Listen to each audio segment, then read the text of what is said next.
안녕하세요, 이든입니다. 이전 영상에서는 UFC 261의 언더카드 경기들 중에 여러분들이 꼭 보셨으면 하는 경기 몇 개를 분석해서 소개해드렸었습니다. 언더카드 경기들은 보통 많은 관심은 못 받지만 어제는 재밌는 경기가 진짜 많았습니다. 파워나 보너스도 언더카드 경기가 받았죠.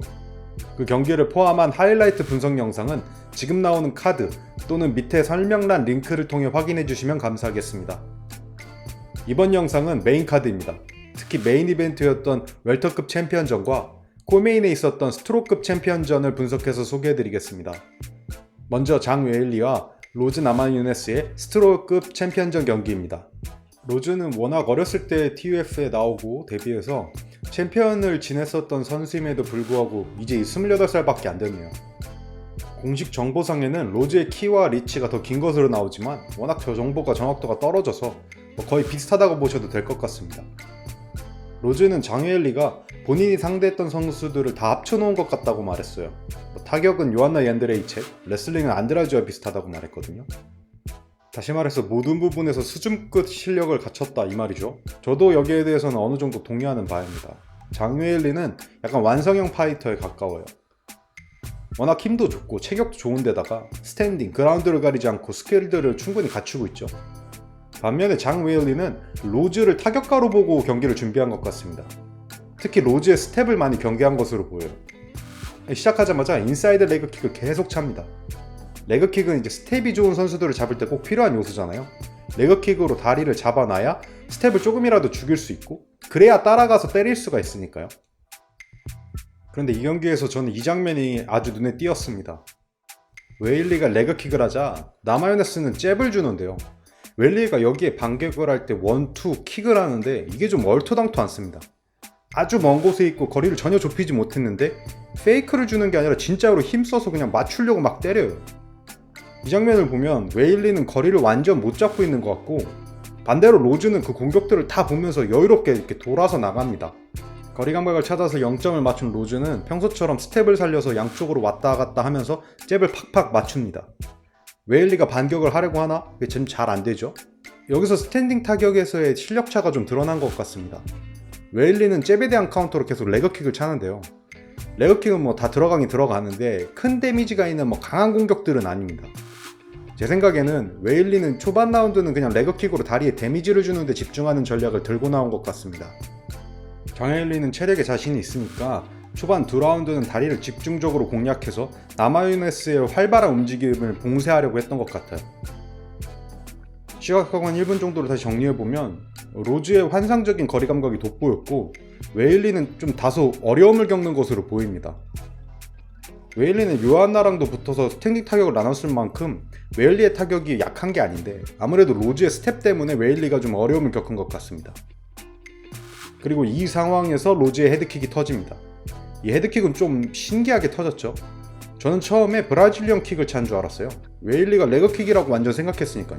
다리를 쭉 빼잖아요. 레그킥을 피하려고.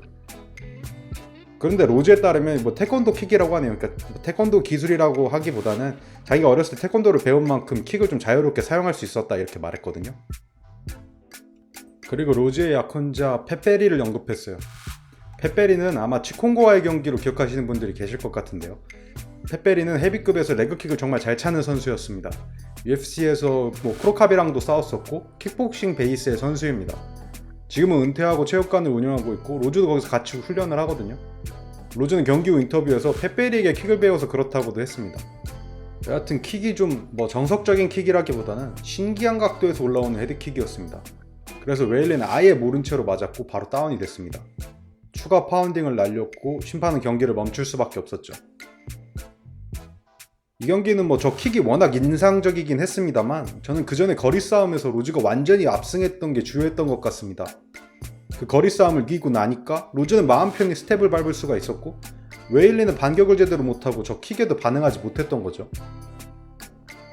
아시는 분들은 아시겠지만 제가 로즈의 팬이잖아요. 저는 로즈의 팬인 만큼 이 승리가 아주 기쁘고 챔피언이 된 로즈 나마유네스의 다음 경기도 매우 기대됩니다. 이어서 대망의 메인 이벤트 카마루 우스만과 호르헤 마스비달의 경기입니다. 오늘 올라온 마스비달의 인터뷰를 보면 마스비달은 이 패배를 정말 잘 받아들이는 것 같아요. 다른 선수들과 달리 말로만 변명하지 않겠다 이렇게 하는 게 아니라 진짜로 변명을 하지 않고 이 KO 펀치의 팬이라고 말할 정도로 이거를 제대로 인정하는 모습이 굉장히 멋있습니다. 여하튼 경기 이야기를 다시 해보죠. 제가 이 경기 전에 우스만의 잽에 관한 영상을 올렸었죠. 그런데 이번에는 잽이 아니라 스트레이트였습니다. 그런데 이것도 이야기가 좀 필요합니다. 먼저 우스만은 경기 후에 본인이 마스비다를 잡으려고 두 가지 공격을 준비했다고 말했습니다. 그런데 첫 번째 기술은 1라운드에 자꾸 막혔고, 그래서 두 번째 기술인 스트레이트를 쳤고 그게 먹혀서 피니쉬를 시킬 수 있었다, 이렇게 말했거든요. 저는 그 첫 번째 기술이 머리를 숙이면서 들어가는 오버핸드 훅이었다고 생각합니다. 이 오버핸드 훅, 이거 딱 보면 생각나시는 게 있죠? 맞습니다. 바로 하빕과 코맥의 경기입니다. 하빕이 이 오버핸드를 먹일 수 있었던 건 코맥이 하빕의 테이크다운 시도를 워낙 경계하고 있었기 때문입니다. 하빕이 머리를 숙이자 코맥은 바로 손을 내밀면서 스프롤을 하려고 했고, 그렇게 머리는 열리고 오버핸드에는 제대로 반응할 수가 없었죠. 그러나 우스만의 이번 공격은 제대로 들어가지 않습니다. 이 공격이 제대로 안 들어간 이유가 저는 마스비달이 준비해온 카운터 공격이 있다고 생각합니다. 마스비달은 우스만을 상대로 체크훅을 준비해왔습니다. 경기 완전 초반인데요. 이걸 보면 들어가는 페이크에 바로 체크훅을 하죠. 우스만의 오버핸드 공격 두 번에도 체크훅으로 반격을 합니다. 그래서 자연스럽게 마스비달의 앞팔이 우스만 뒷팔 공격을 막아준 거죠. 그런데 마스비달은 왜 니킥이나 어퍼컷이 아닌 체크훅을 카운터로 준비해왔을까요? 저는 마스비달이 벤 에스크린 때와 달리 우스만의 레슬링을 경계했기 때문이라고 생각합니다. 1라운드에 마스비달이 니킥을 시도했지만 실패했죠.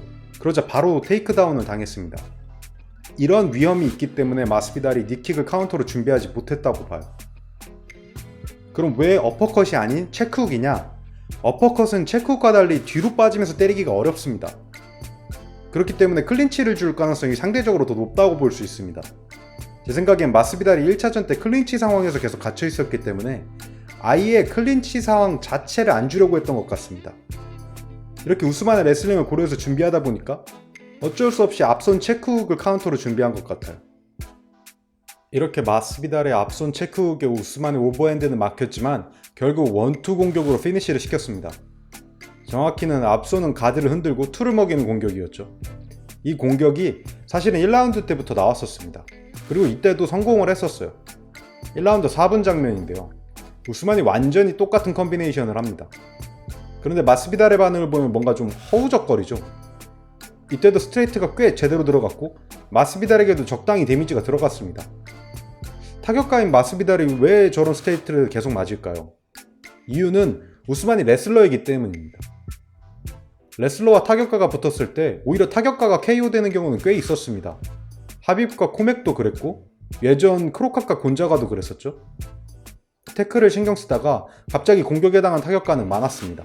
이번에도 저는 마찬가지였다고 봅니다. 우스만이 테이크다운 시도를 하지 않았지만 우스만의 앞손 후에 마스비달은 우스만이 태클을 걸 거라고 생각한 거죠. 이거는 마스비달의 인터뷰에서 직접 확인할 수 있었습니다. 마스비달은 인터뷰에서 말하기를 피니시 당한 공격에서 우스만이 테이크다운 할 거라고 생각했고 그게 아니란 걸 깨닫고 다시 체크훅을 하려고 하는데 이미 늦었었다고 말했습니다. 이게 우스만의 무슨 동작이나 페이크를 보고 그렇게 생각한 게 아니라 그냥 당연히 테이크다운 시도겠거니 그렇게 생각했다고 말했어요. 제가 볼 때는 우스만이 달라붙으니까 마스비달도 모르는 사이에 아 이건 테이크다운이구나 하고 그냥 몸이 먼저 반응해버린 겁니다. 그러다가 테이크다운이 아닌 거를 머리로 깨달았지만 그때는 이미 늦어버린 거죠. 제가 경기 전에 올린 영상에서도 말했지만 우스만은 정말 육각형의 완성형 선수로 보입니다. 타격가에게는 레슬링으로 위협하고 레슬러에겐 타격으로 위협할 수 있는 그런 유형의 선수라고 생각해요. 이런 선수에게는 테이크다운을 기가 막히게 방어할 수 있는 타격가, 그러니까 뭐 아데사냐나 휘테커 이런 선수가 상성상 가장 어려울 거라고 봅니다. 그런 면에서 코빙턴, 번즈, 리온 톰슨 이 탑4와의 경기가 가장 기다려지고 기대됩니다. 물론 네이트 디아즈가 리온을 잡는다면 머니파이트를 위해 우스만이 네이트과 붙을 수도 있겠죠. 그리고 닉 디아즈도 돌아온다고 하는데 그 소식을 듣고 카마라도 관심을 보였거든요. 갑자기 닉 디아즈가 돌아와서 랭커 한 명이라도 잡아버리는 일이 생긴다면 닉 디아즈랑 붙을 수도 있겠네요. 어떤 선수랑 붙든 우스만의 다음 경기가 기다려집니다. 저는 이번 영상과 같이 경기를 분석하고 하이라이트를 정리하는 영상들도 올리고 있습니다. 새로운 소식들이 있으면 뉴스도 전해드리고 있습니다. 구독해주시고 좋아요까지 눌러주시는 모든 분들께 깊은 감사의 말씀을 전하고 싶습니다. 끝까지 시청해주셔서 감사합니다.